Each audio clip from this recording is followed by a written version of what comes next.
Hello everyone. सो ESG का जो 9 principles है उसको सबसे सिंपलेस्ट फॉर्म में अगर आपको याद करना है तो आप कैसे याद करोगे। तो जैसे कि आप देख पा रहे हो कि ये मेरे नोट्स हैं जब मैं पढ़ाई करता था। तो ये 9 प्रिंसिपल है और यहाँ पे मैंने सब 9 प्रिंसिपल को लिख के रखा हुआ है, ठीक है। और मैंने ये जो बॉर्डर बनाया है, ऐसे जो बॉर्डर बनाया है, ये बेसिकली की पॉइंट्स है जिसको याद कर लोगे अगर आप तो आपको अंदर का याद आ जाएगा, ठीक है। तो अभी मिल के देखते हैं कि इसको कैसे याद किया जाए, ठीक है। तो फटाफट स्टार्ट करते हैं। तो सबसे पहले आपको ये 9 प्रिंसिपल याद करना है, ठीक है, क्योंकि एग्ज़ाम में ये काफ़ी इंपॉर्टेंट है।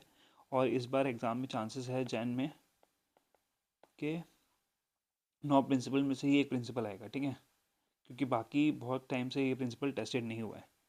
तो अगर आपको 9 प्रिंसिपल जल्दी से याद करने हैं तो आप कैसे याद करोगे।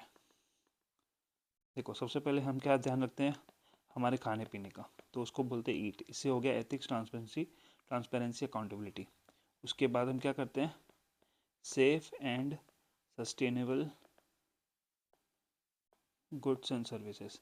तो आप लोग मेरे साथ साथ याद करते जाओ और इसको एक बार लिख लेना याद करके, तो उससे आपको ज़िंदगी भर के लिए याद रह जाएगा। खाना खा लिए, safe and sustainable goods and services देख लिए। अब हम सोचेंगे एम्प्लॉयज़ के बारे में, ठीक है। तो हम कहें एम्प्लॉयज़ के बारे में। एम्प्लॉयज़ बोला और बोला कि मेरे पास आए हो तो स्टेक होल्डर का भी खबर ले लो।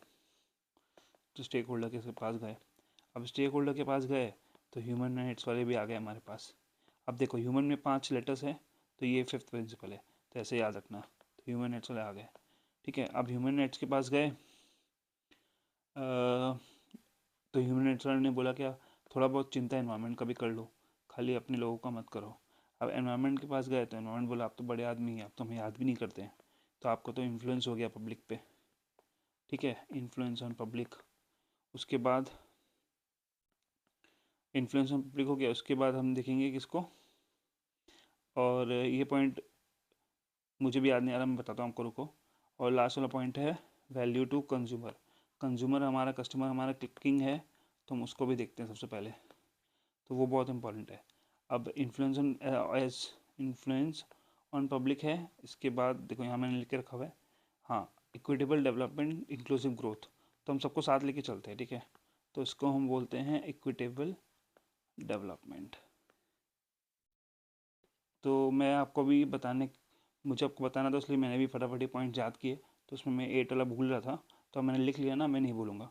तो आप भी फटाफट जब ये वीडियो देख रहे हो ना, कॉपी पेन लेके बैठो, ऐसे मेरी तरह ये पॉइंट लिखते जाओ।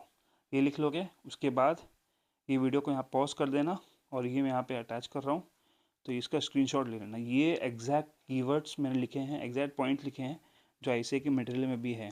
तो आपको वो याद करना है, उसके बाद आप जब इसको पढ़ोगे ना, ये आपको बाई हार्ट याद हो जाएगा, ठीक है। देखो, ethics, transparency, accountability, safe and sustainable goods and services, promote well being of employees including those in value chain, respect for stakeholders, interest and responsiveness, respect and promote human rights, ठीक है, humanity and environment, protection and restoration of environment. फिर देखो, influence on public, promote inclusive growth and equitable development, ठीक है। और उसके बाद value to consumers. तो ये है 9 principles of BRSR। Thank you guys.